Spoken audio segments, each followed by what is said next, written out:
Assalamualaikum warahmatullahi wabarakatuh. Waalaikumsalam warahmatullahi wabarakatuh. Apa kabar Bapak Ibu jamaah semuanya? Alhamdulillah. Alhamdulillah belum ngantuk ya Ibu-ibu, Bapak-bapak semuanya. Alhamdulillah, semoga kita semua selalu dalam keadaan sehat walafiat, tak kurang suatu apapun. Terima kasih. Terima kasih kepada Ibu pembawa acara yang sudah memberikan kesempatan kepada saya, perwakilan dari Sedap Malam, untuk belajar menyampaikan kultum. A'udzu billahi minasyaitonir rajim. Bismillahirrahmanirrahim. Alhamdulillahirabbil alamin wa bihi nasta'inu ala umri dunya waddin. Wassalatu wassalamu ala asrafil anbiya'i wal mursalin sayyidina wa maulana Muhammad wa ala alihi wa sahbihi ajmain, amma ba'du. Al-Mukarram kepada para alim ulama, asadid wal ustadah, pendiri pembimbing Majelis Taklim Iwamid On Air, wabil khusus Al-Mukarram Bapak Ustadz Trinopiantoro Murad, yang selalu kita nantikan jadah ilmu dan barokah doanya. Yang terhormat Ketua Wakil Ketua Majelis Taklim Iwamid On Air, Ibu Witiari dan Ibu Deli Sabnareja, serta seluruh jajaran pengurus harian Syab'ata Asyara yang selalu kami kagumi kegigihannya dalam memperjuangkan agama Islam di bumi Formosa, wabil khusus di Majelis Taklim Iwamid On Air. Semoga selalu dimuliakan oleh Allah Subhanahu wa Ta'ala. Tak lupa pula kepada seluruh rekan jemaah yang hadir pada hari ini, yang semoga juga selalu dirahmati oleh Allah Subhanahu wa Ta'ala dimanapun kita berada. Hadirin jemaah Majelis Taklim Iwamid On Air rahimakumullah. Pertama-tama dan paling utama, marilah kita panjatkan puji dan syukur kepada Allah Subhanahu wa Ta'ala Maha Agung yang telah melimpahkan seluruh rahmat dan nikmatnya dengan jumlah yang tidak terbatas. Sehingga pada kesempatan yang berbahagia ini, kita masih dapat bertolabul ilmi serta berkumpul bersama lewat suara. Bikaulina alhamdulillahirabbil alamin. Allahumma salli ala sayyidina Muhammad wa ala ali sayyidina Muhammad.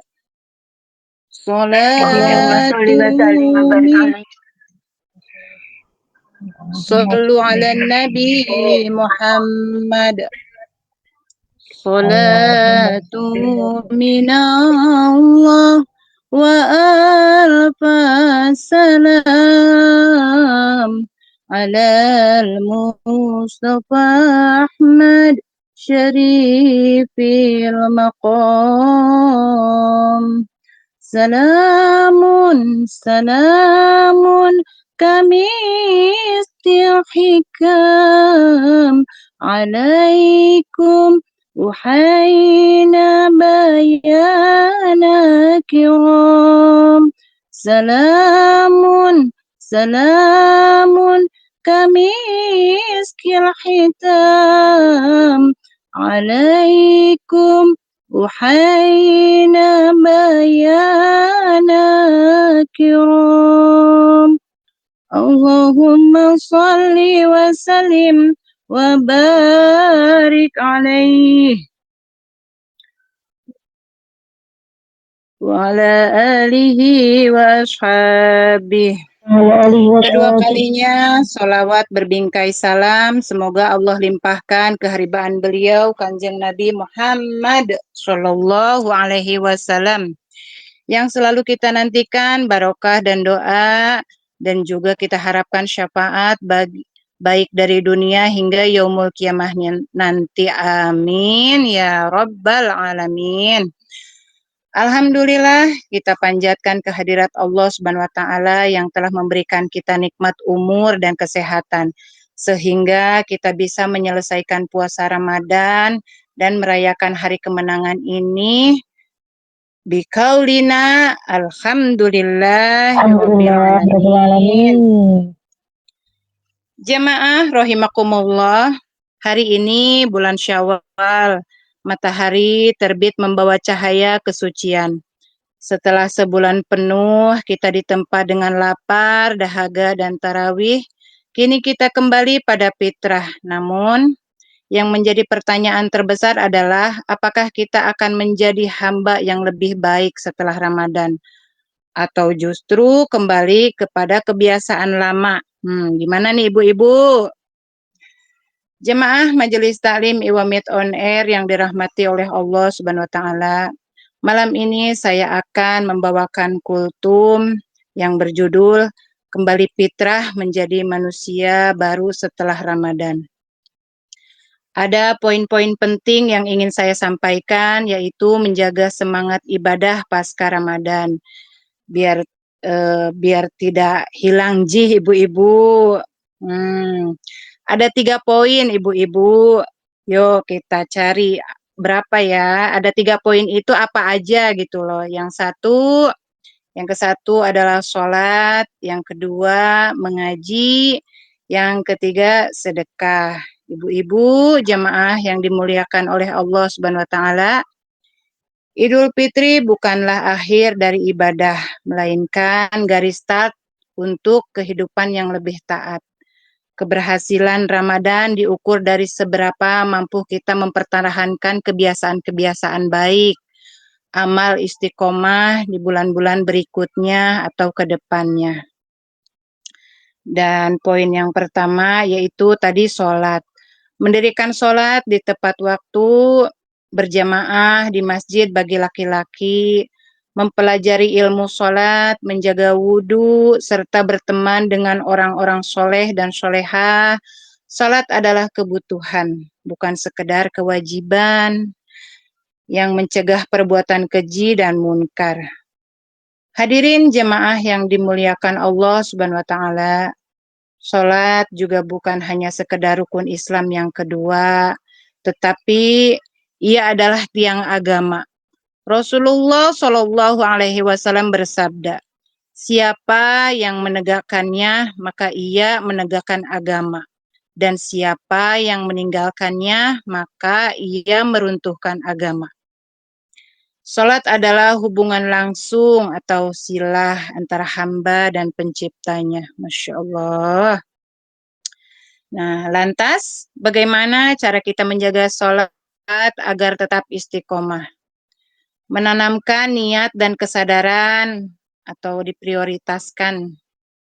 Jadikan sholat sebagai kebutuhan, bukan beban. Pahami bahwa sholat adalah cara kita mendapatkan ketenangan dan rezeki.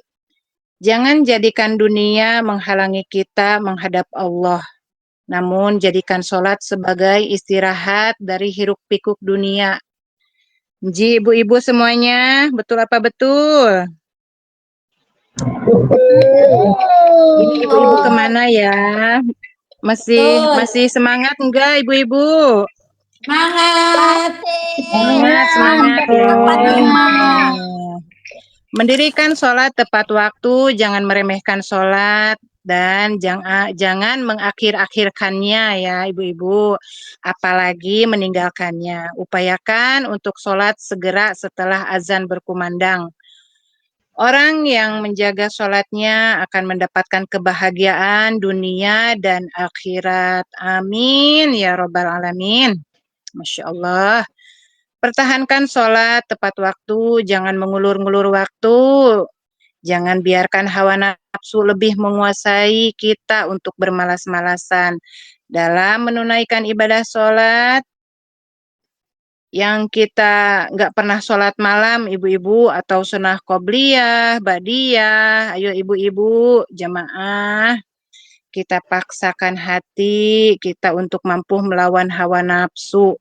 Hawa nafsu itu setan, ibu-ibu, yang selalu membujuk kita untuk selalu bermalas-malasan. Ya, makanya kalau orang malas itu adalah temannya setan, ya ibu-ibu ya. Haji harus semangat, apa-apa harus semangat ya.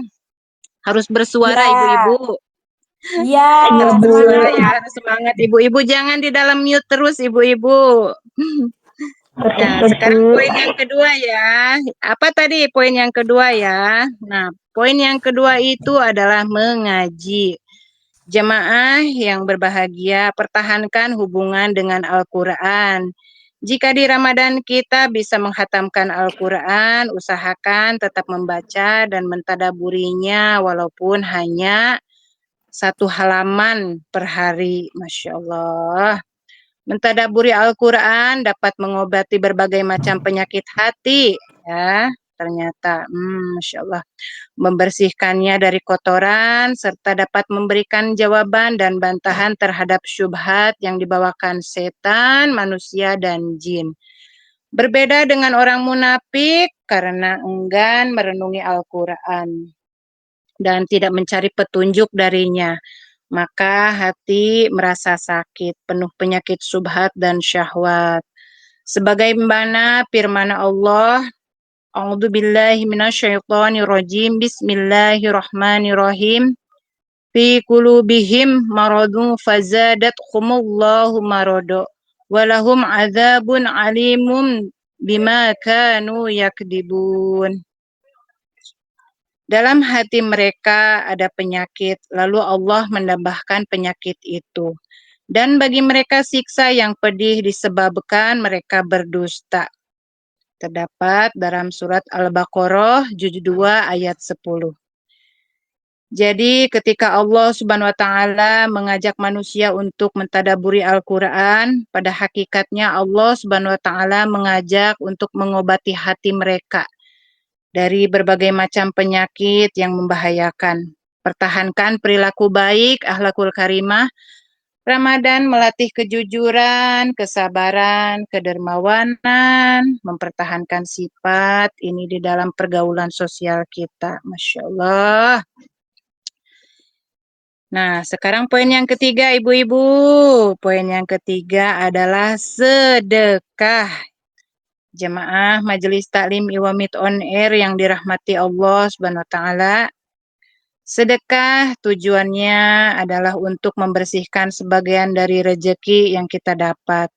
Alhamdulillahnya di Iwamit sendiri kita sudah ada beberapa program mengenai sedekah itu sendiri. Contohnya saja kayak setiap bulan, sebulan sekali ya kita wajib bayar infak, itu sudah termasuk daripada kita bersedekah itu sendiri. Dan Alhamdulillah masih banyak program yang lainnya, Masya Allah. Kayak semacam tadi ya ibu-ibu, kita mengaji itu kan di Iwamit sudah ada programnya kayak tilawatuna gitu ya. Kita setengah juz atau satu juz.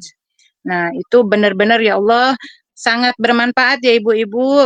Di saat kita lagi malas-malasan itu, karena kita udah ada kewajiban mau nggak mau kita harus mengaji gitu ya. Masya Allah. Nah, makanya gimana Bu Ibu, tidak rugi kan kita masuk Iwamit? Alhamdulillah ya, semoga rezeki kita barokah untuk diri sendiri, keluarga maupun orang lain. Amin ya robbal alamin. Dengan kita selalu berbagi infak, sedekah yang tidak hanya sekedar menunaikan kewajiban, tetapi juga mampu menumbuhkan rasa kepedulian sosial, mempererat ukhuwah Islamiyah, serta membangun semangat berbagi di tengah masyarakat. Karena pada hakikatnya, kebahagiaan sejati bukan hanya terletak pada apa yang kita miliki, tetapi juga apa yang dapat kita berikan kepada sesama. Jemaah rahimakumullah, semoga apa yang kita amalkan dalam keseharian menjadi penyempurna ibadah kita, membersihkan hati dari segala kekhilafan, serta menjadi sebab turunan keberkahan dalam kehidupan kita, baik di dunia maupun di akhirat. Dan semoga Allah Subhanahu wa taala senantiasa membimbing langkah kita untuk terus berada di jalan kebaikan. Jemaah yang berbahagia, mari kita jadikan momentum hari raya ini untuk saling bermaaf-maafan, lepaskan semua ganjalan di hati, hapuskan dendam, dan eratkan silaturahmi. Saling memaaf-maafkan tidak hanya menggugurkan dosa antara manusia, tetapi juga menenangkan jiwa. Ya Allah, kembali ke fitri ya, ke fitrah. Terakhir, mari kita berdoa agar Allah menerima seluruh amal ibadah kita selama bulan Ramadan ini. Dan semoga kita dipertemukan kembali dengan Ramadan tahun depan dalam keadaan sehat dan iman yang lebih kuat tentunya. Ibu-ibu jamaah semuanya. Amin ya robbal alamin. Amin ya rabbal alamin. Kembali ke fitrah, menjadi pribadi yang suci dan peduli sosial, silaturahmi, memaafkan dan mempererat persaudaraan. Demikian kultum yang bisa saya sampaikan. Bila ada kesalahan, ini mutlak dari saya yang masih fakir ilmu, dan kebenaran itu hanya milik Allah Subhanahu wa taala. Masya Allah, kurang lebihnya mungkin nanti disampaikan oleh Bapak Ustadz Ibu-ibu. Saya akhiri. Taqabbalallahu minna wa minkum siyamana wa syamakum. Wassalamualaikum warahmatullahi wabarakatuh. Waalaikumsalam warahmatullahi wabarakatuh. Bismillahirrahmanirrahim. Assalamualaikum warahmatullahi wabarakatuh. Waalaikumsalam warahmatullahi wabarakatuh. Innal hamdalillah nahmaduhu wa nasta'inuhu wa nastaghfiruh wa na'udzu billahi min shururi anfusina wa min sayyiati a'malina. Warahmatullahi wabarakatuh. Man yahdihillahu fala mudilla lahu wa man yudlil fala hadiya lahu. Asyhadu an la ilaha illallah wahdahu la syarika lahu wa asyhadu anna Muhammadan abduhu wa rasuluh. Allahumma shalli wa sallim ala sayyidina Muhammadin wa ala alihi wa sahbihi wa sallim. Alhamdulillah rabbil alamin, segala puji bagi Allah Subhanahu wa taala atas segala nikmat dan salam senantiasa tercurah limpahkan kepada kedua hasanah kita baginda Rasulullah Muhammad sallallahu alaihi wasallam. Allahumma shalli wa sallim wa barik alaihi. Semoga kita mendapatkan syafaat dari beliau sallallahu alaihi wasallam insyaallah fi yaumil akhir insyaallah. Allahumma amin. Alhamdulillah rabbil alamin. Pertama saya mengucapkan terima kasih dan juga mengucapkan kepada seluruh jamaah semua, taqabbalallahu minna wa minkum. Semoga Allah menerima ibadah kita semua setelah kita menjalankan puasa 1 bulan lamanya. Mohon maaf lahir dan batin. Mohon dimaafkan ya Bapak Ibu semua. Insyaallah ya. Saling memaafkan. Ya. Kami. Ya, kosong lagi lah. Ya. Baiklah, jamaah sekalian, insyaallah dirahmati Allah. Langsung aja kita masuk ke dalam majelis ilmu kita. Yang hari ini kita akan mencoba untuk mengkaji terkait dengan temanya juga masih nyambung, yaitu adalah kembali fitrah menjadi manusia baru setelah Ramadan. Ya, jadi kita akan coba memahami dulu apa itu fitrah, kemudian kenapa sih Ramadan itu menjadikan kita sebagai seperti manusia yang baru. Ya, pertama yang sudah kita lewati itu, bulan Ramadan itu kalau bisa kita ibaratkan dia itu adalah madrasah spiritual kita, ya, yang tujuannya itu adalah melahirkan insan yang bertakwa. Itu tujuan daripada bulan Ramadan. Ya, Allah Subhanahu wa taala katakan di dalam surat Al-Baqarah 183, ya ayyuhalladzina amanu kutiba alaikumusiyam kama kutiba alal ladzina min qablikum la'allakum tattaqun. Ya, jadi tujuannya kalau ditanya apa tujuan puasa, apa tujuan Ramadan, la'allakum tattaqun. Ya, tujuannya adalah membentuk atau supaya kalian bertakwa. Itu tujuan puasa. Namun Bapak Ibu sekalian, persoalan besar yang sering dihadapi oleh kita, umat Islam itu ada istilahnya itu kalau saya sebut ini ya, post Ramadan syndrome lah, kayak gitu kan. Kalau orang sudah berpuasa namanya post power syndrome. Kalau ini saya sebut post Ramadan syndrome. Ya, yaitu kondisi di mana semangat ibadah nurun drastis setelah bulan Ramadan berakhir. Ya, jadi seakan-akan Ramadan itu cuma jadi ritual musiman tanpa bekas. Ya. Padahal kalau mau dikatakan Ramadannya itu berhasil, apa ciri daripada Ramadannya berhasil? Ciri Ramadannya berhasil dia jadi orang bertakwa. Ciri dia mendapatkan Lailatul Qadar adalah khairun minhu ba'dahu. Ya. Dia jadi lebih baik setelahnya. Ya. Itu. Ramadan yang berhasil itu. Ya. Jadi tujuan akhir puasa itu bukan cuma sekedar nahan lapar dan dahaga. Ya. Tapi la'allakum tattaqun. Tujuannya itu gitu. Nggak ada tuh ya ayyuhalladzina amanu kutiba alaikumusiyam kama kutiba alal ladzina min qablikum la'allakum tattaqun, supaya kalian bisa nahan lapar dan dahaga. Enggak ada.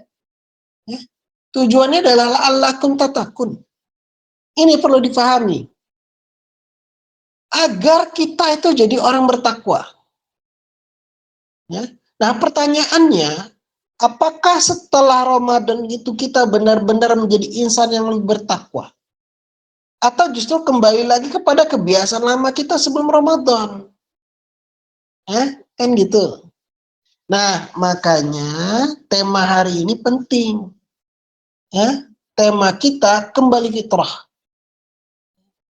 Berarti kita diajak untuk memaknai bahwa Ramadan itu momentum untuk membersihkan diri kita.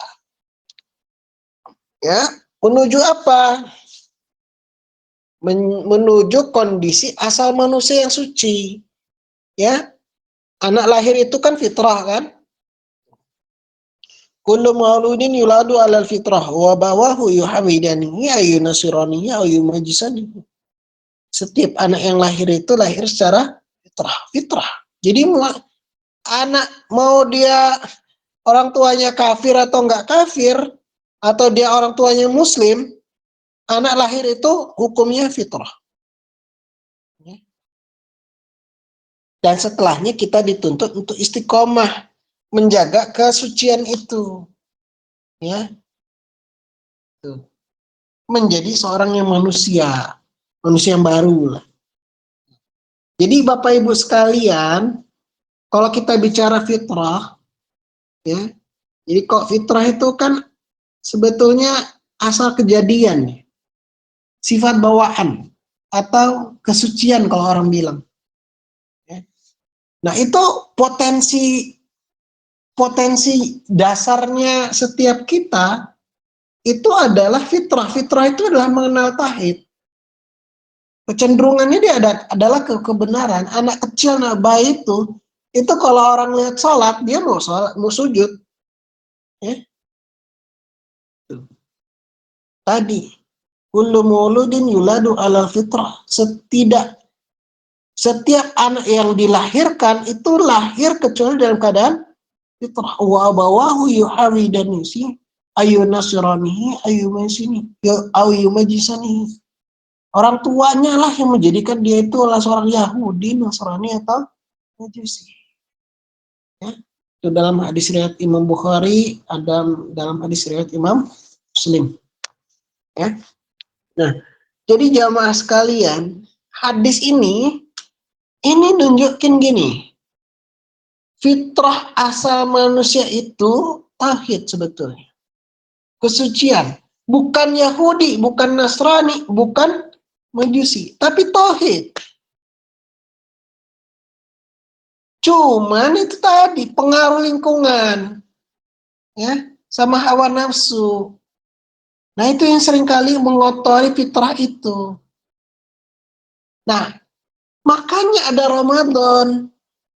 Ramadan itu hadir supaya kalau bisa dikatakan mesin cucinya gitu, mesin pencucinya.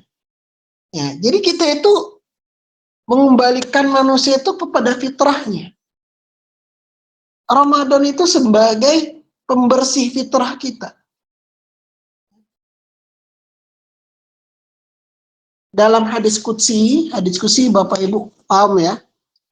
Hadis qudsi itu adalah firman Allah, cuman tidak di dalam Al-Quran. Firman Allah cuman lewat lisan Nabi, lewat hadis. Itu disebut dengan hadis qudsi. Firman Allah tapi lewat lisan Nabi. Ya. Ada satu hadis qudsi waktu khutbah Idul Adha kemarin saya sampaikan. Ya. Ada diskusi, hadisnya begini. Allah Subhanahu wa taala qalahu ta'ala, berkata Allah Subhanahu wa taala, kullu amalan ibnu adam lahu illa siyam fa innahu li wa ana jazibihi. Ya, berkatalah Allah Subhanahu wa taala, setiap amalan anak Adam itu adalah untuknya sendiri, illa siyam, kecuali puasa. Wa innahu li, karena sesungguhnya puasa itu adalah milikku. Wa ana jazibihi, dan aku sendiri yang akan membalasnya. Ya. Hadis Bukhari, hadis Muslim, muttafaqun alaih. Ya. Nah, jadi jamaah sekalian, ibadah puasa yang ikhlas itu akan mengembalikan jati diri manusia itu sebagai ya Abdullah. Kullu amalan ibnu adam lahu illa siyam. Jadi kita itu, jati diri kita itu adalah hamba Allah. Bukan hamba hawa nafsu, jamaah. Makanya hadir Ramadan itu mensucikan kita. Setelah kita di training di dalam bulan Ramadan, madrasah spiritual itu, ya kita malah menjalankan puasa, kita tarawih siang malamnya, kemudian menjalankan aktivitas amalan soleh, ya, baca tilawatul Quran. Alhamdulillah banyak diantara ibu-ibu yang khatam berkali-kali, ya kan? Ada yang sekali, ada yang 2 kali, ada yang 3 kali,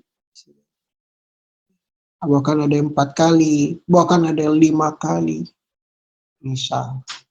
Ya. Ini ada teman saya khatam Al-Quran bulan Ramadan kemarin 32 kali. Ya. Kemudian ada yang khatam 17 kali. Kemudian ada yang khatam 15 kali. Bisa kebayang nggak jamaah? Khatamnya coba 32 kali loh, 32 kali Ramadan tam. Ya, keren nggak itu? Keren banget. Keren banget. Ya, keren banget. Nah, ada yang khatam 10 kali. Ya. Berapa ini jamaah kira-kira? Ya. Jadi kalau hatam-hatam itu bukan jadi suatu apa ya? Ya, fastabiqul khairat nggak apa-apa. Kemarin saya hatam dari target masih kurang sebetulnya. Ya, saya hatam cuma 5 kali Ramadan kemarin. Masih agak kurang dari target. Ya. Anak saya hatam 8 kali. Yang satunya hatam 7 kali. Kalah berarti, bapaknya kalah. Ya. Nah itu untuk kita memacu diri sebetulnya. Ya. Kalau dibandingin sama yang lain-lain itu, wah, ya, kalah kita sebetulnya. Nggak ada apa-apa. Jangan dipikir itu, ya mohon maaf, jangan dipikir itu udah banyak. Enggak, itu nggak banyak. Ya, masih banyak yang jauh lebih hebat dari kita tuh, jauh lebih banyak. Ya. Jadi Ramadan itu sebetulnya jamaah. Kalau kita serius, ya, itu bisa loh. Kita ngaji 10 juz dalam satu hari. Bisa, sangat bisa. Kalau serius ya, serius bisa. Yang kan gitu. Tadi itu ada yang bilang, ada yang sampai hafal khatam 32 kali. Nah ini proses yang luar biasa di bulan Ramadan ini. Kita menjalani tadi itu proses pembersihan jiwa sebulan penuh. Untuk apa? La'allakum tattaqun. Menjadi orang yang bertakwa. Jadi meningkat kualitas takwanya. Dan takwa itu bukan hanya sekedar perasaan takut. Tapi implementasinya adalah dia menjalankan perintah dan menjauhi larangan secara konsisten. Itu disebut dengan takwa. Imtitsalul awamir wa istinaba wan nawahi. Menjalankan semua perintah dan menjauhi larangan. Ya. Bahkan kalau di dalam Al-Quran dikatakan, inna akramakum indallahi atqakum. Orang yang paling mulia di sisi Allah di antara kalian adalah orang yang paling takwa.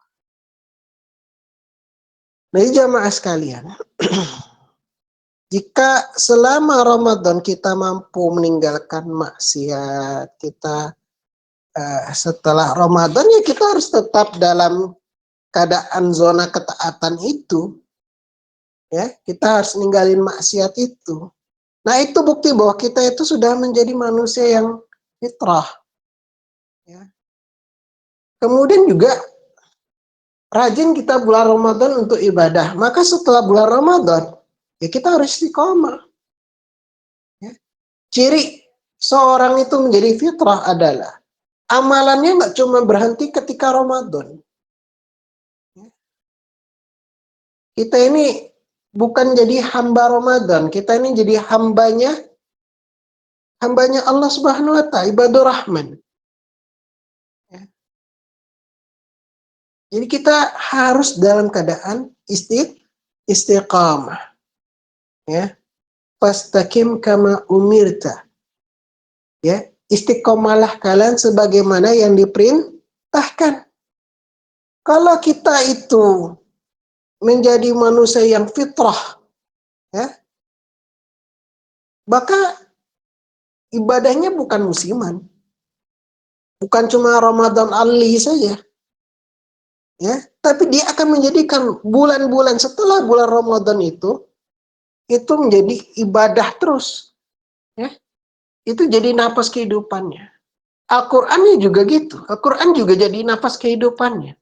Jadi bukannya sekedar Ramadan aja, ya, termasuk juga dalam perkara meninggalkan dosa-dosa, baik dosa besar ataupun dosa kecil, ya kan.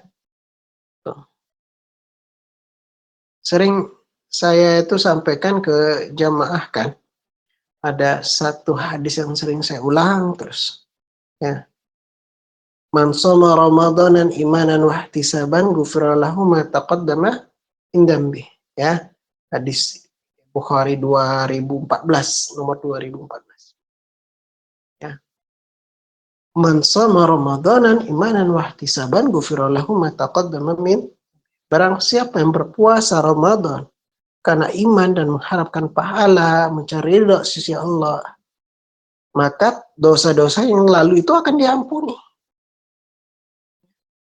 Jadi dengan Ramadan yang Allah berikan kepada kita, kita sebagai seorang muslim, kita kembali kepada fitrah, dan untuk menjaga fitrah itu adalah kita menjaga ampunan itu. Dengan tidak kembali mengotori diri dengan dosa-dosa itu tadi, dosa-dosa besar terutama. Ya. Nah, jadi memang banyak tantangan sebetulnya. Banyak tantangan setelah Ramadan ini. Ya, ya. Tantangannya itu sebetulnya lebih ya bisa di internal kita, bisa eksternal kita, ya karena selama bulan Ramadan itu kan setan-setan kan dibelenggu, setan-setan kan diikat di kerangkeng. Nah, habis itu dilepasin lagi. Nah, itu yang tantangan. Ya, tapi ya jangan nyalahin setan terus, enggak. Kasihan, ya. Semuanya dibilang nanti setan, semuanya kayaknya gara-gara saya. Padahal enggak gara-gara saya. Karena selama bulan Ramadan setan itu terbelenggu, ya. Setelah Ramadan kembali dilonggarkan itu. Nah, itu ujian besar. Ya. Banyak orang apa ya? Misalnya ya di kampung bulan Ramadan kalau karaoke senyap, nggak ada karaoke. Setelah Ramadan hari pertama, hari kedua udah mulai itu karaoke mulai lagi. Padahal ya inna syaitan lakum aduwan fattakhidhu aduwan. Sungguhnya syaitan itulah musuh bagimu, maka anggaplah dia musuh. Anggap dia musuh, jangan dijadiin teman. Jadiin teman malah. Ya. Nah, orang kalau kita ini sudah beridul fitri, ya, kita mencapai kemenangan, kita mencapai kefitrahan, kita sudah menjadi manusia yang fitrah, maka kita harus waspada dengan tipu daya setan itu. Ya. Karena tipu daya setan itu selalu berusaha untuk menggoda manusia. Supaya apa? Supaya ninggalin ketaatan. Pasca Ramadan, ya ini tadi saya bilang tadi, post Ramadan syndrome. Ya. Solehnya cuma ketika Ramadan. Gak boleh kayak gitu. Soleh ketika Ramadan aja. Soleh itu harus ketika Ramadan dan setelah Ramadan. Ya. Nah, oleh karena itu kita harus jaga itu tadi. Ya, Allah sudah berikan kepada kita Idul Fitri, kemenangan, kita jadikan fitrah. Ya, maka agar kita tidak kembali ke kondisi sebelum Ramadan, ya mungkin ada yang banyak kekhilafan dan lain sebagainya.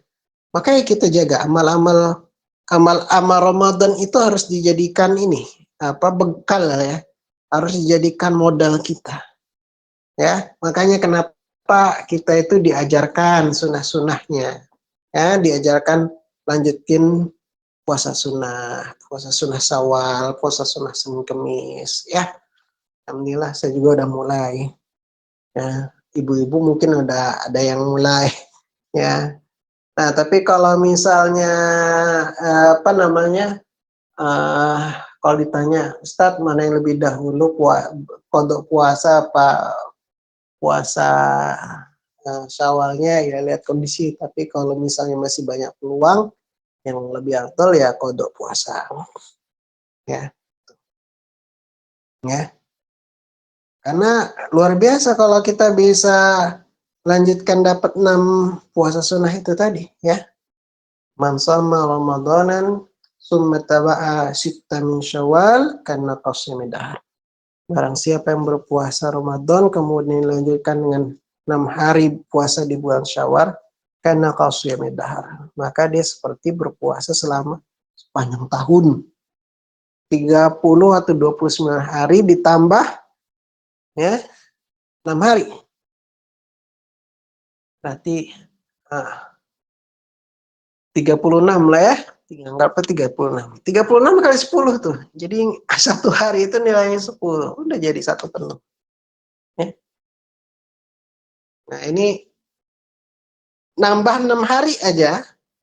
Jadi seperti puasa sepanjang tahun. Nanti ketemu Ramadan lagi. Jadi kita itu dianggap seperti puasa selama sepanjang tahun. Ya, tahun Komariah.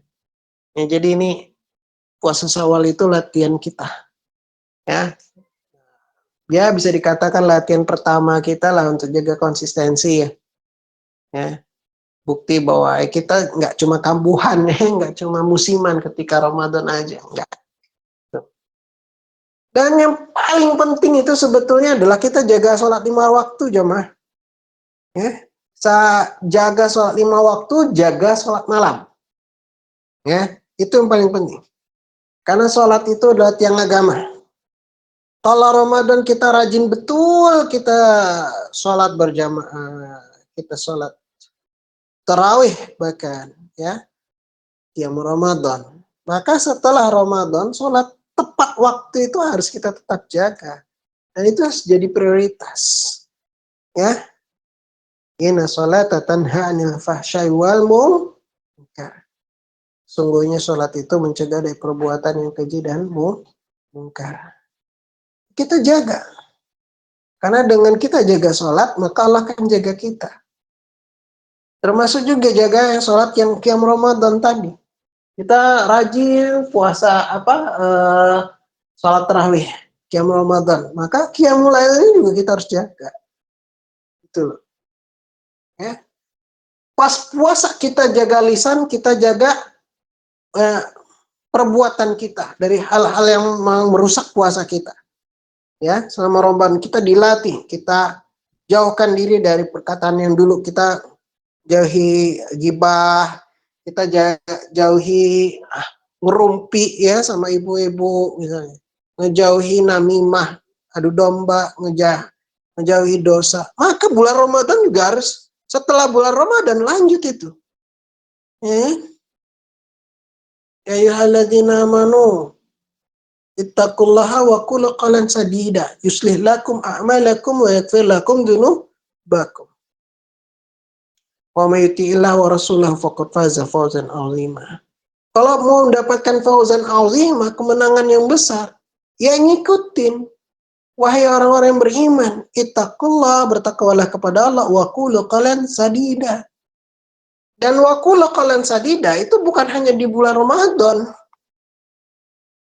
Ucapkanlah perkataan yang benar, perkataan yang baik, perkataan yang menjauhkan diri dari ghibah itu tadi. Jadi kalau kita mau menjaga kefitrahan kita, jamaah, lisan kita itu harus terjaga. Bulan Ramadan kita bisa jaga nahan. Ya, nahan diri dari ghibah. Kenapa setelah bulan Ramadan kita nggak bisa? Harusnya bisa juga kok. Ya kan? Bisa kan? Bisa. Apa yang sulit? Ya, menahan diri aja. Banyak yang susah nahan diri, itu yang agak susah katanya. Ya, itu. Ya, dan amalan-amalan yang lain sesungguhnya ya. Udah jam 9. Ya, amalan lain banyak. Sedekah, ya, silaturahim, ya. Kan? Ramadan kita bagi-bagi takjil. Ya. Nah, setelah bulan Ramadan jangan kita lupakan saudara kita di Gaza. Ya. Nih, ya, di Iran sana. Ya, bantu-bantu. Gimana Taiwan? Harga bensin naik nggak? Ya. 92, 95. Berapa dolar? Berapa NTD sekarang 92? Sering ngisi ini nggak? Sering bawa motor nggak? Enggak, Pak Ustadz. kata Ustadz, Motor listrik. mertos. Saya memang sering bawa motor ya. Bawa mobil juga mana. Naik ya? Agak naik ya harga ya? Nggak tahu juga. Nggak perhatian. Ya nggak apa-apa ya. Ada yang naik nggak? Ontel Ustadz. Oh, Naik ada sepeda ontel. Iya, belum. Harga ada yang naik nggak Bu di sana Bu? Harga-harga barang ada yang naik nggak? Kurang paham Ustadz. Masih Paham ya? sama Pak Ustaz. Masih sama ya? Ya karena yang ngerasain majikan yang ngerasain. Ya. Iya, tuh. Ya, banyak hal yang berkurang tuh, di Taiwan nggak kena ya. Nah, ikhwatifillah, kita belajar lah ya, belajar terutama dari para sahabat ya, generasi para salafus saleh ya, karena mereka luar biasa ya. Eh, Berdoanya itu ya Allah ya, eh, setelah Ramadan itu minta dipertemukan lagi dengan Ramadan berikutnya. Mereka tuh menjaga itu ya, dan mempersiapkan diri ketika mau bulan Ramadan berikutnya. Kan itu luar biasa. Nah, oleh karena itu penting ya, karena kita kembali fitrah setelah Ramadan, bukan berarti kita jadi malaikat ya, yang nggak pernah salah, bukan.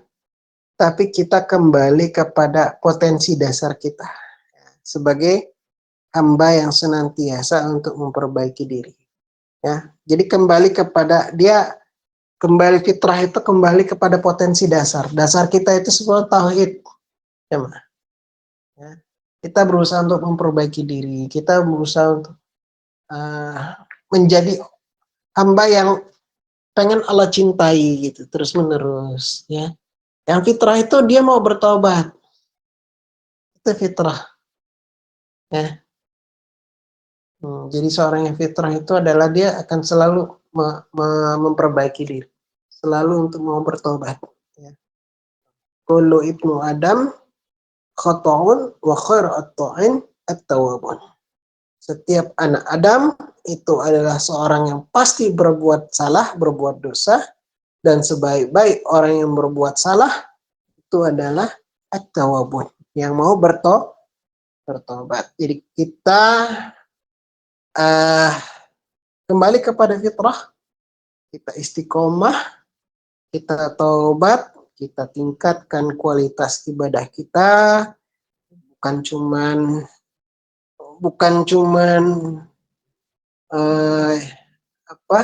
menurunkannya, tapi kita lanjutkan ibadah kita. Ya Allah alam bisawab, mungkin inilah yang bisa disampaikan pada kesempatan malam hari ini, semoga bermanfaat. Usikum wa nafsi taqallah wa akhiru da'wana alhamdulillahirabbil alamin. Saya kembalikan kepada Ibu Moderator. Assalamualaikum warahmatullahi wabarakatuh. Waalaikumsalam warahmatullahi wabarakatuh. Monggo jamaah yang mau tanya jawab dipersilakan. Ya, bebas Untuk saja. Pak Ustaz. Monggo langsung aja. Monggo jamaah langsung mohon.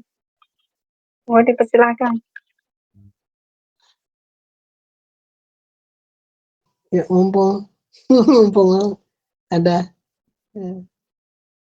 Jamaah, wonten betul. Apa aja ya? Boleh ditanya.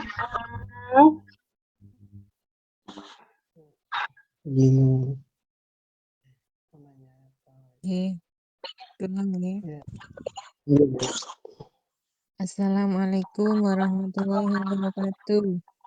Waalaikumsalam. Punten nggih, Pak Ustaz di luar tema nggih. Ya. Nggih. Niku apa niku lah. Bu. Amal jariyah dan apa niku? Amal jariyah dan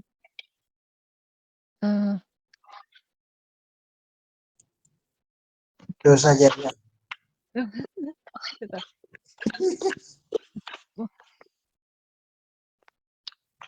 Amal jariyah dan niku lho kurban itu mana yang lebih utama Pak Ustadz? Mohon penjelasannya. Matur sembah nuwun. Assalamualaikum warahmatullahi wabarakatuh. Amal jariah dan kurban. Nggih. Enggak apple to apple itu pertanyaannya. Biasanya yang ditanya kurban sama akikoh biasanya. Ya, oke ya, alhamdulillah nggak apa-apa. Ya nggak apa-apa. Langsung jawab ya. Amal jariah dan kurban. Amal jariah itu ini. Amal jariah itu adalah oke kita beramal sehingga amalan kita itu akan selalu senantiasa berkelanjutan. Ya, berkelanjutan. Eh, sehingga dengan berkelanjutannya itu eh, kita jadi walaupun sudah meninggal, amalan kita akan selanjut itu. Mungkin maksudnya Ibu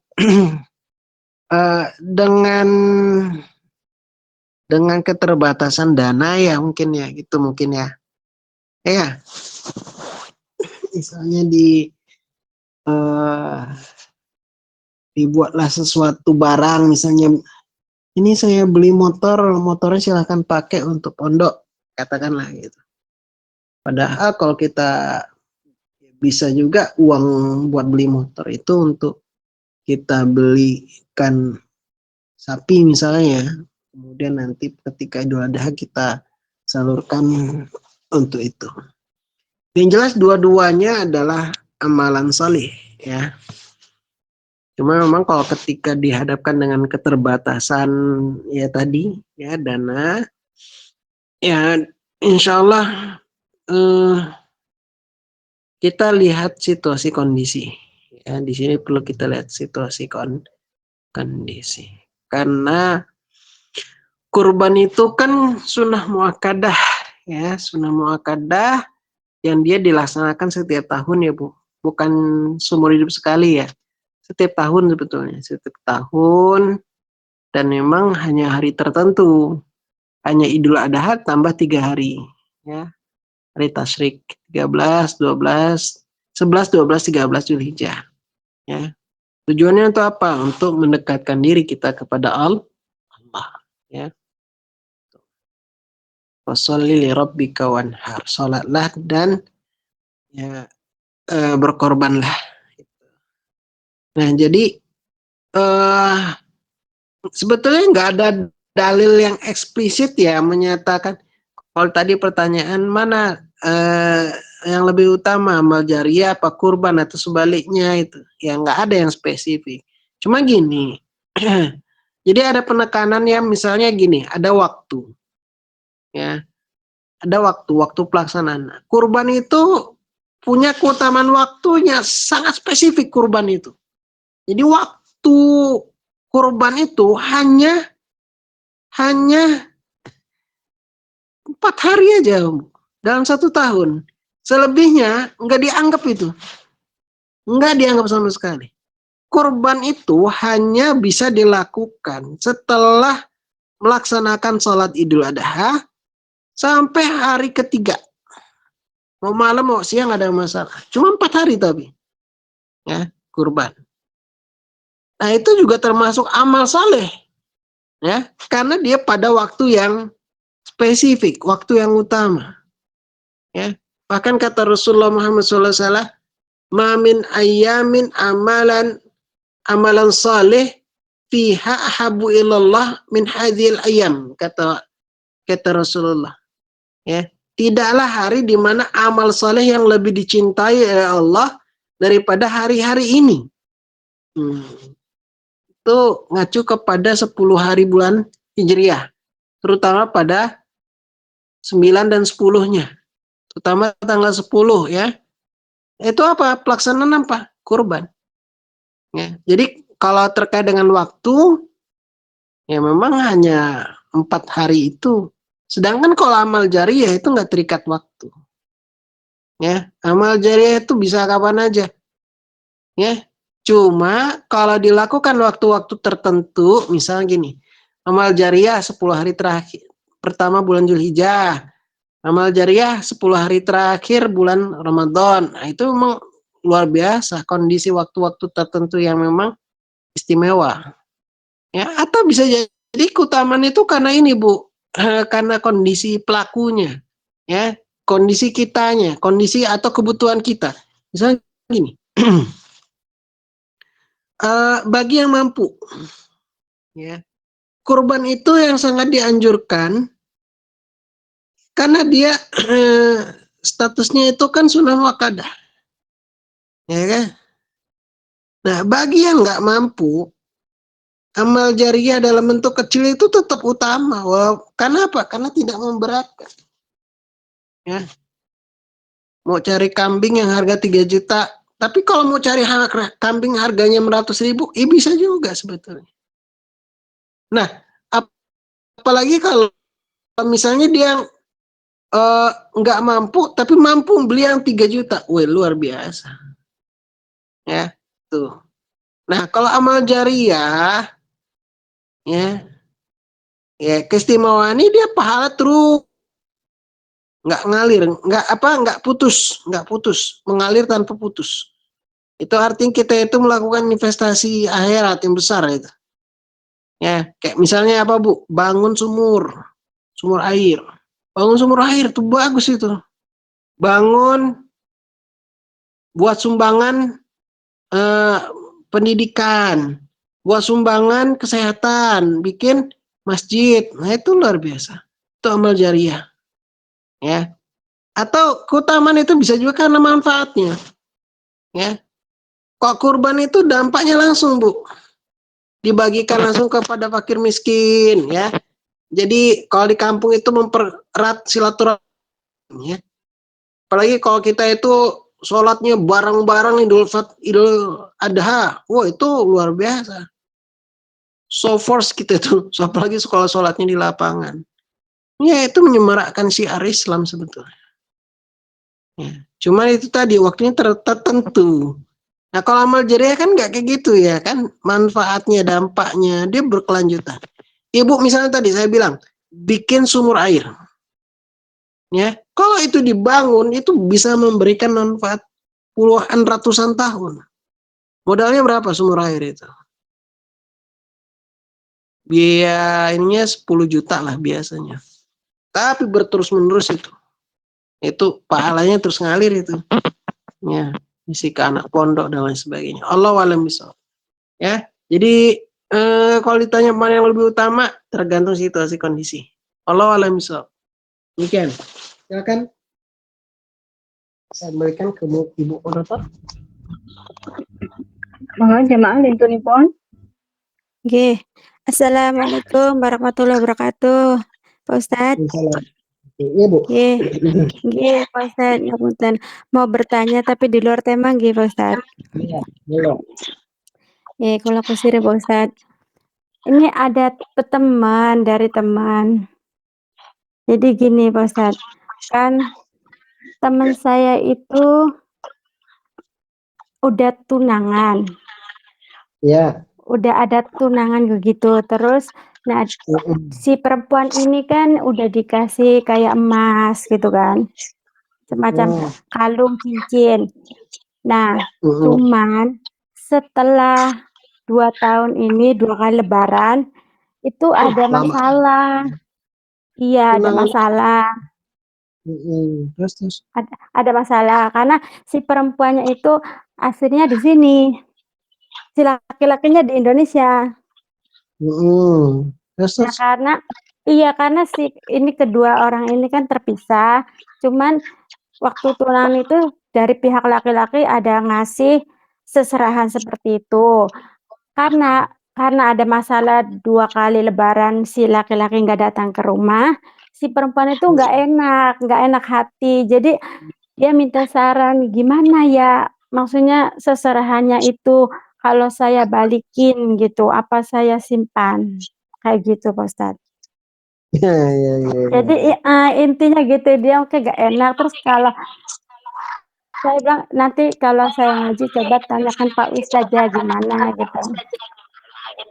Iya. Oke, kayak gitu Pak Ustadz. Mohon ininya Pak Ustadz, matur suwun. Ya, assalamualaikum warahmatullahi wabarakatuh. Ya, tunangannya panjang lama banget ini.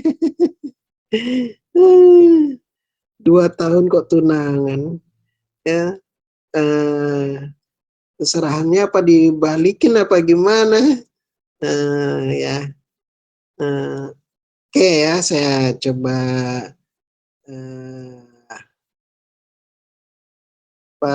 menjawab ya. Bismillahirrahmanirrahim. Ibu yang bertanya atas tadi ya kasus temennya tadi. Pertama, kita ini dalam Islam itu harus jaga diri sebetulnya ya. Menjaga diri, menjaga kehormatan ya. Kalau tunangan itu kan kalau dalam bahasa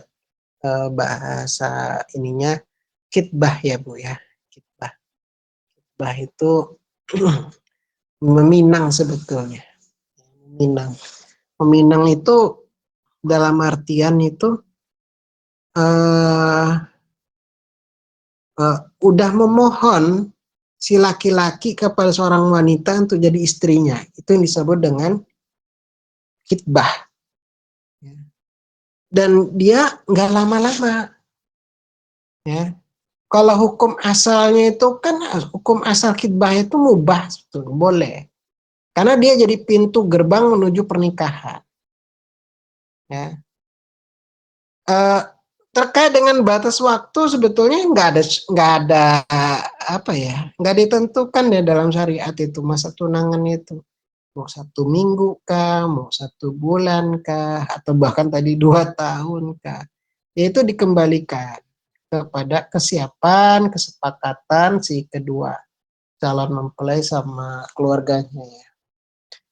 Tapi kalau khitbah itu Islam itu nganjurin untuk segera, Bu. Jadi kalau udah khitbah, jangan ditunda-tunda. Ini kayak udah model pacaran jadinya. Ya. Jadi khitbah itu kalau memang udah siap. Ya. Kedua belah pihak itu udah siap, udah menemukan kecocokan, ya, langsung nikah. Karena Rasulullah SAW katakan, ya masyarul syabab, man istata'a minkum ba'ah falyatazawwaj. Itu kata Rasulullah. Wahai para pemuda, gitu. Ya, barang siapa yang kalau di antara kita man istata'a minkum ba'ah, udah sampai ba'ah. Ba'ah itu apa? Udah punya kemampuan untuk menikah, itu ba'ah.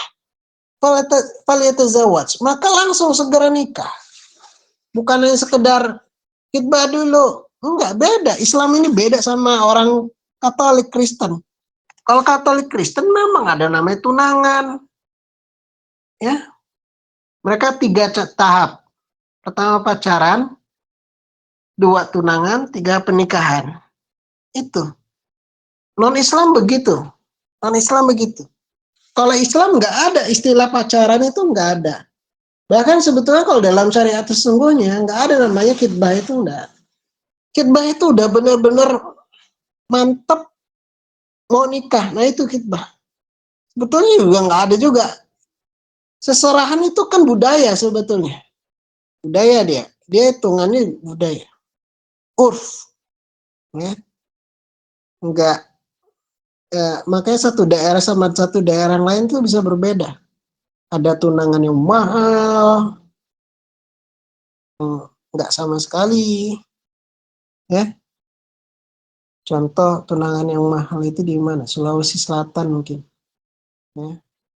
Ada juga tunangan yang nggak terlalu butuh banyak biaya, yang lebih banyak ngeluarin biaya itu perempuan ada. Kalau saya dulu ya khitbah langsung 2 bulan atau 3 bulan setelahnya langsung nikah. Jadi tunangan itu nggak terlalu lama sebetulnya. Tadi 2 tahun. Jadi sebaiknya dihindari. Kenapa? Karena itu justru nanti menimbulkan fitnah. Ya. Karena mengingat selama masa tunangan kedua calon itu belum halal sama sekali. Ya. Tapi mereka udah berduaan kayak ngerasa semi pernikahan jadinya. Semi menikah padahal belum menikah. Ya. haram berubah jadi halal itu udah ketika pernikahan. Tapi kalau belum nikah tetap haram. Ya. Termasuk kontak fisik, pegangan tangan, sebagaimana. Apalagi kalau udah kayak model udah suami istri. Jadi Islam itu hanya membolehkan keduanya itu saling lihat, gudul basar nama istilahnya. Ya. Jaga pandangan, tapi bisa lihat dalam batas-batas tertentu saja. Untuk apa? Memastikan kecocokan. Cocok nggak? Dan cocok enggaknya itu bukan karena sayang cinta, bukan. Dia sholat enggak, itu cocok. Kalau dia nggak sholat, udah tinggalin aja. Tinggalin aja. Kita mau cari posisi ini kok imam kok. Itu ya Bu ya. Nah terkait dengan masalah seserahan tadi ya saat tunangan itu. Jadi kalau dalam bahasa apa namanya urf itu jihaz namanya. Ya, kalau dalam literatur fikih ya. Nah itu kan itu sebetulnya statusnya hibah Bu, hibah ya atau hadiah. Ya bolehlah bilang sedekah itu dari pihak laki-laki ke pihak perempuan. Nggih, Pak Ustadz, Nah, benar. statusnya hibah dia, hibah. Status Kalau ini mau tapi bisa dibalikin ya nggak apa-apa, enggak kalaupun nggak diminta ya nggak apa-apa ya Pak Ustadz ya berat ya. dia Iya. statusnya dia. Tapi status ini bisa berbeda kalau bisa niatnya tertentu dari si pemberi.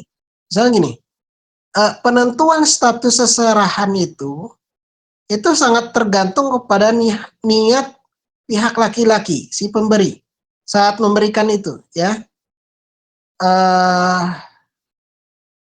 Misalnya kalau diniatkan itu hadiah, ya, atau hibah biasa, maka status si seserahan itu mutlak jadi milik si perempuan. Ya, kalau diniatkan seserahan itu adalah bagian dari mahar, ya, berarti hukum mahar. Coba tanya si perempuan, ini status seserahannya ini mahar yang dicicil atau apa gitu?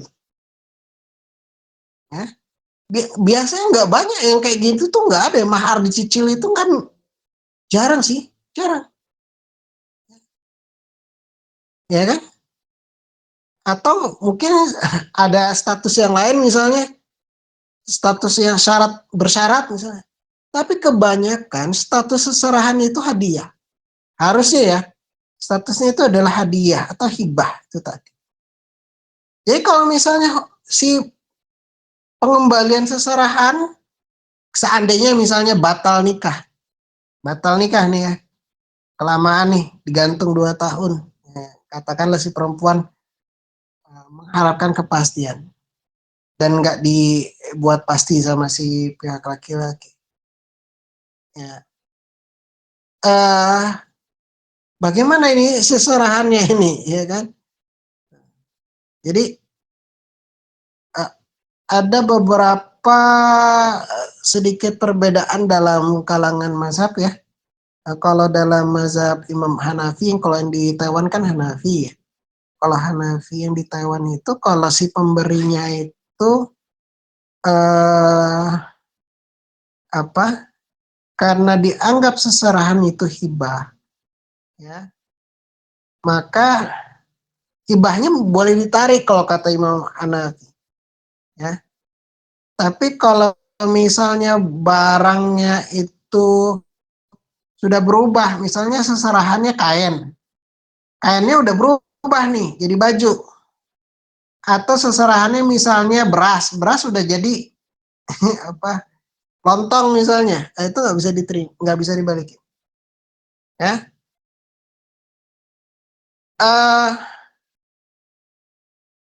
Kalau yang lain kayak Imam Malik, ya, kalau misalnya pernikahannya itu batal, ya nggak bisa, tetap seserahannya itu nggak di apa namanya, tidak berhak untuk diambil, ya.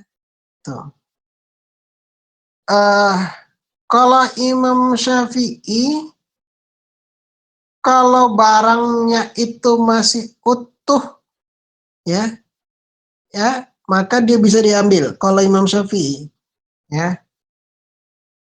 Jadi kalau statusnya itu, eh karena pendapatnya Imam Syafi'i ini, si pemberian seserahan itu kan tujuan untuk melaksanakan pernikahan, ya kan? Kalau kata Imam Syafi'i. Tapi kalau tujuannya nggak tercapai, dia ada hak untuk mengembalikan kalau bentuknya itu tetap, ya. Tapi kalau udah bentuknya berubah kayak itu tadi itu, ya, makanya bentuknya berubah jadi baju, nah udah nggak berubah itu. Atau tadi ya tepung berubah jadi kue misalnya. Kalau alam misal, ya, eh, ya itu ya. Coba, kalau menurut saya balikin aja. Nggih, Pak Lebih, Ustadz. nah, kalau ngikutnya pendapat Imam Asy-Syafi'i, eh, sebetulnya yang menarik itu kan bukan perempuan ya, laki-laki yang ngambil balik itu, ya kan? Masih laki-lakinya nggak Laki-laki ada kabar meminta, nggak ada. ya, balikin aja, lebih enak. Iya, cuman itu si perempuan temankunya kepikiran gitu loh Pak Ustadz. Gimana ya ini emasnya gitu, saya nggak enak begitu Pak Ustadz maksudnya. Kan itu nggak nyaman. Asli. Nggih, ya wis nggih. Matur suwun nggih Pak Ustadz. Oke, silakan yang lain. Monggo ibu-ibu jamaah nuntunipun. Monggo, pertanyaannya aneh-aneh nggak apa-apa, selama bisa dijawab.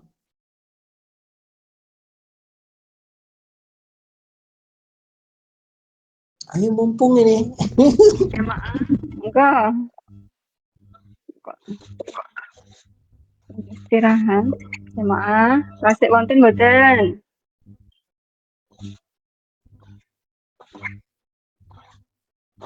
Justru pertanyaan itu yang lebih asik untuk kita bahas gitu.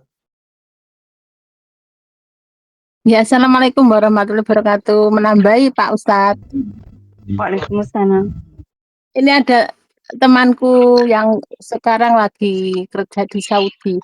Dulu itu pernah juga nikah, terus waktu dulu tuh apa itu mas kawinnya tuh uang gitu ya, uang. Tapi uangnya itu terus diminta lagi sama suaminya itu katanya. Itu bagaimana Pak Ustadz?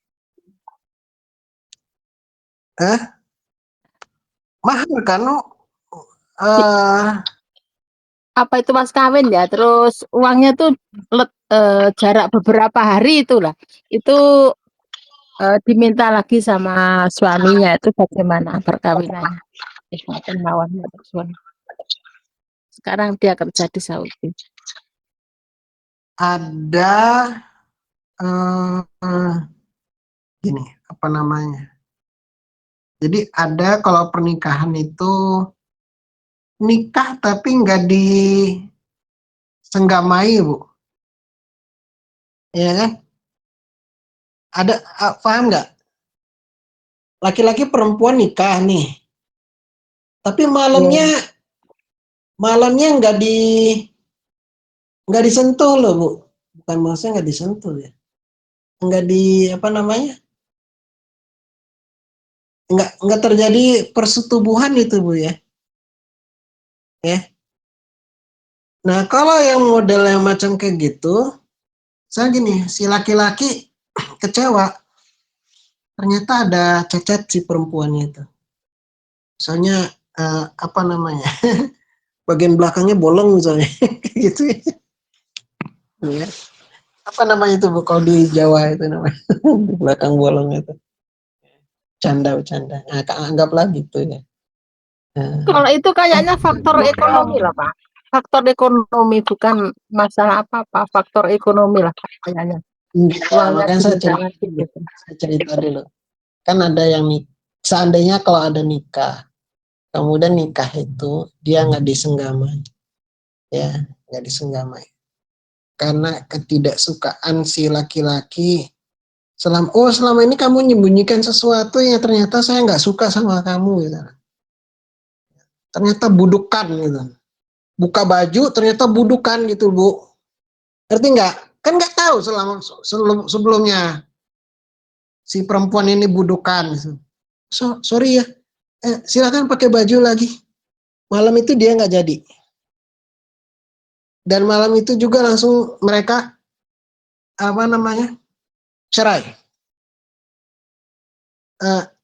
Dah kita nikahnya cukup sampai sini, saya cerai kamu. Terjadi nggak persetubuhan? Enggak kan? Boten. Enggak.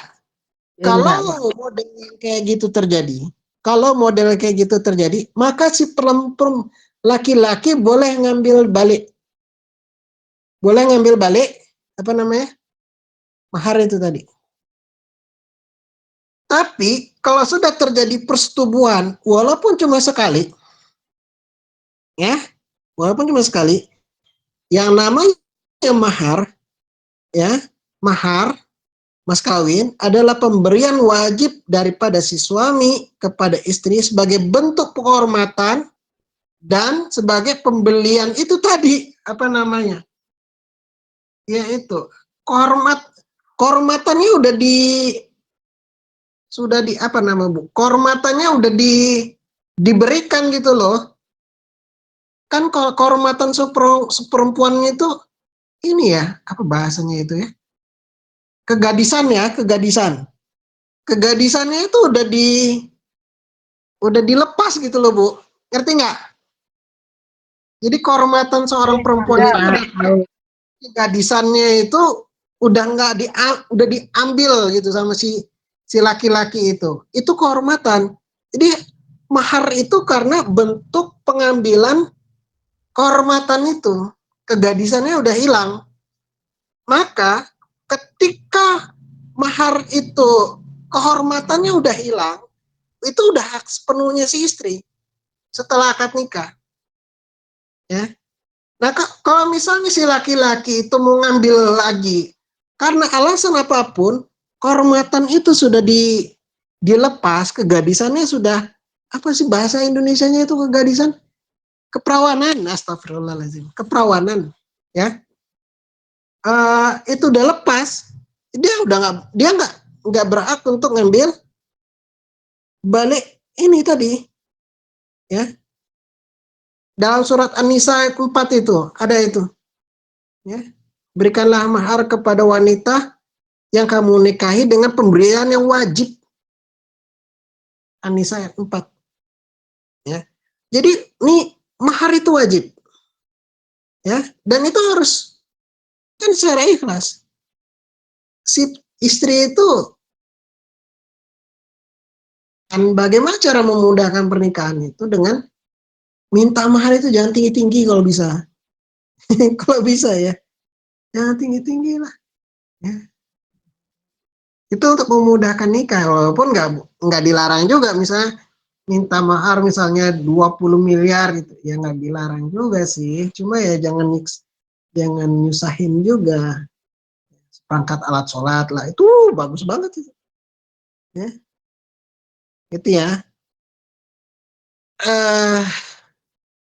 Jadi si laki-laki itu nggak bisa sembarangan ngambil lagi mahar itu, nggak bisa.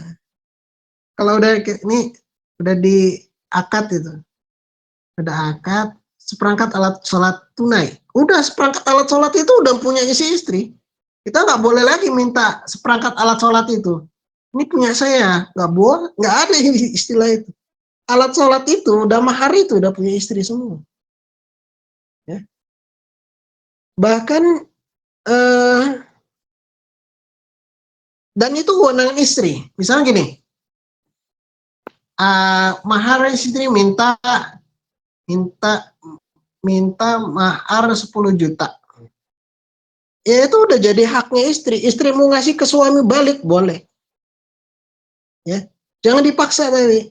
Misalnya cincin. Seperangkat cincin emas seberat 5 gram misalnya. situasi lagi susah, nggak ada kerja. Si istri bilang, Mas, ini cincin kawin, silakan dijual buat biaya hidup kita. Ah, itu boleh. Nah itu karena keridaan, ya, karena keikhlasan dari istri, nggak ada paksaan. Suami nggak boleh bilang cincin kamu jual aja, nggak boleh, itu udah milik istri, ya, yang gitu ya. Allahu a'lam bishawab. Nggih Pak Ustadz, matur suwun. Monggo ibu-ibu lintulipun. Tasik wonten mboten? Jamaah.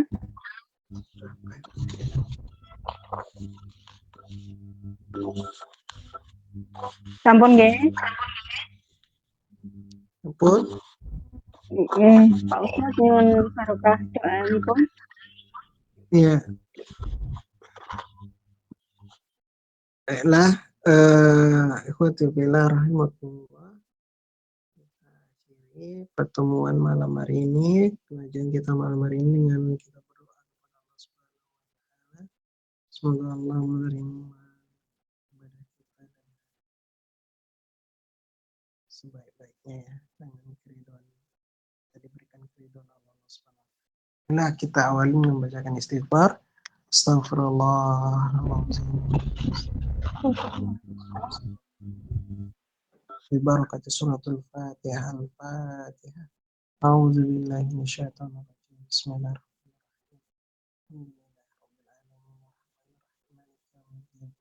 Iyyaka na'budu wa iyyaka nasta'in. Ihdinas siratal mustaqim.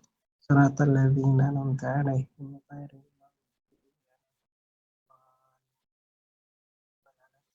Astaghfirullahaladzim. Astaghfirullahaladzim. Astaghfirullah.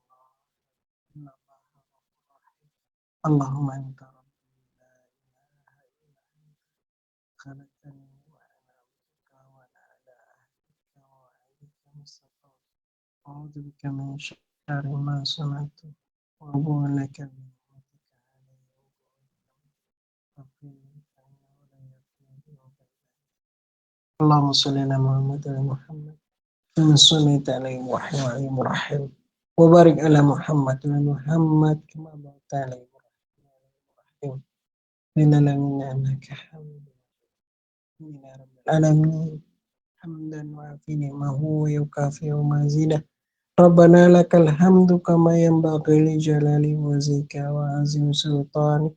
Allahumma inna nas'aluka salamatan wa afiyatan fil jasad wa zidatan fil ard wa barakatan fi rizqi wa taubatan qabla maut wa rahmatan inda maut wa maghfiratan ba'da maut.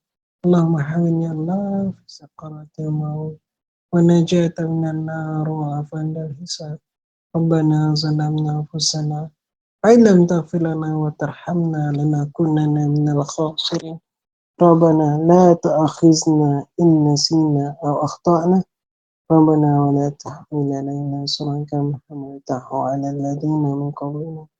Rabbana wa la tuhammilna ma la taqata lana bih. Wa'fu 'anna waghfir lana warhamna anta maulana fansurna 'alal qawmil kafirin. Rabbana taqabbal minna innaka antas samiul 'alim. Waghfir li wa liwalidayya warhamhuma kama rabbayani. Rabbana atina fid dunya hasanah wa fil akhirati hasanah wa qina adzaban nar. Subhana rabbika rabbil izzati amma yasifun. Wassalamun alal mursalin walhamdulillahi rabbil alamin. Assalamualaikum warahmatullahi wabarakatuh.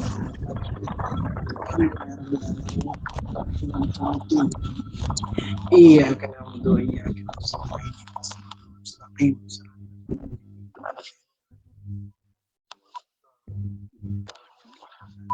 Demikian, lebih kurang mohon maaf. Assalamualaikum warahmatullahi wabarakatuh.